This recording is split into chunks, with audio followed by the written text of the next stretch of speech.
মোহাম্মদ আমির এতটা উত্তেজিত কেন? এর পিছনে কারণ জানলে অবাক হবেন আপনি নিজেও। ক্রিকেট ইতিহাসে হয়তো এটাই প্রথম কোনো ক্রিকেটারের ফ্যামিলিকে মাঠ থেকে বের করে দিলেন। পিসিএলের 11তম ম্যাচে মুলতানের মাঠে মুলতানের বিপক্ষে খেলা ছিল মোহাম্মদ আমিরের। সেই খেলা দেখার জন্য মাঠে উপস্থিত ছিলেন আমিরের মেয়েসহ তার স্ত্রী। কিন্তু নিরাপত্তা কর্মীরা তার অবুঝ মেয়েসহ তার স্ত্রীকে ভিআইপি গ্যালারি থেকে বের করে দেন। আমিরের স্ত্রী তার কারণ জানতে চাইলে নিরাপত্তা কর্মীরা বলেন, কোনো ম্যাচ ফিক্সার পরিবারকে মুলতান মাঠে ভিআইপি গ্যালারিতে অ্যালাউ করে না, তাই আপনাদের এখান থেকে চলে যেতে হবে।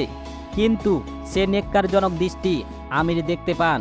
তখন অনেকের কাছে সাহায্য চান, কিন্তু আমিরকে কেউ মুলতান মাঠে সাহায্য করেনি। তাই বাধ্য হয়ে তার পরিবার মাঠ থেকে চলে আসেন।